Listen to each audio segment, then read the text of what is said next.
আমার রান্নাঘরে সব বন্ধুদের সাদর আমন্ত্রণ।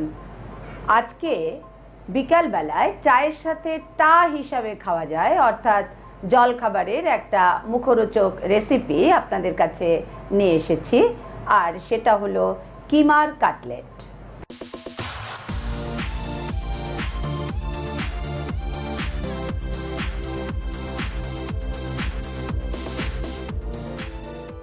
কিমার কাটলেট বানানোর জন্য আমি মাটন কিমা 250 গ্রাম প্রেসারে একটা সিটি দিয়ে সিদ্ধ করে নিয়েছি।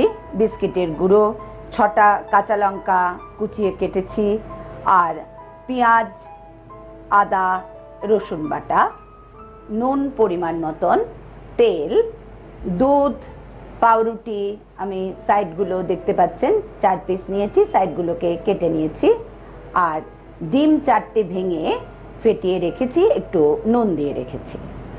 সিদ্ধ করা কিমাটার মধ্যে আমি যে পেঁয়াজ বাটা নিয়েছিলাম সেই পেঁয়াজ বাটাটা দিয়ে দিচ্ছি।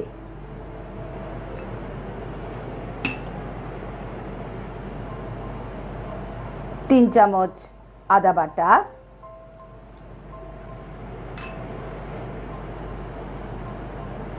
2 চামচ রসুন বাটা, পরিমাণ মতো নুন, আর যে পাউরুটিগুলো আমি নিয়েছিলাম সেইগুলো দুধে ভিজিয়ে আমি ওই কিমার মধ্যে দিয়ে দিচ্ছি।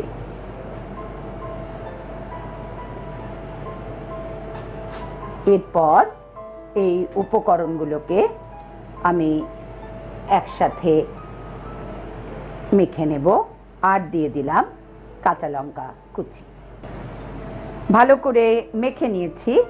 এবার 10 মিনিট আমি এটাকে ম্যারিনেট করার জন্য রেখে দিলাম।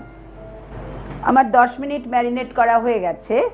এবার আমি এই মিশ্রণটাকে নিয়ে কাটলেটের মতন শেপ করে নেব।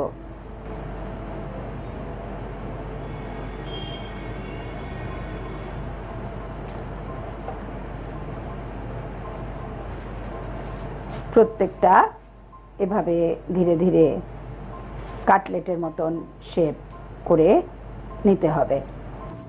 আমি কিমার কাটলেট বানানোর জন্য মিশ্রণগুলোকে ঠিক কাটলেটের শেপ করে রেখেছি।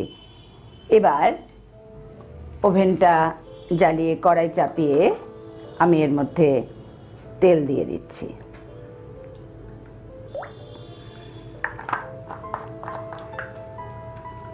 তেলটা গরম হওয়ার জন্য একটু সময় দিতে হবে।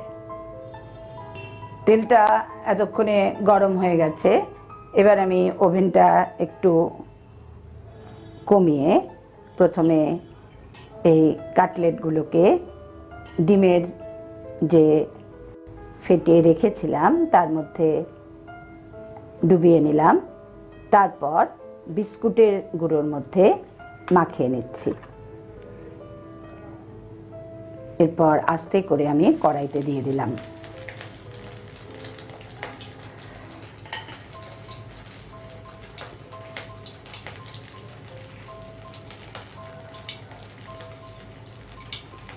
ঠিক এইভাবে যখন এগুলো ব্রাউন কালারের হয়ে যাবে তখন আমি আস্তে আস্তে প্রত্যেকটা এইভাবে দিয়ে তুলে নেব।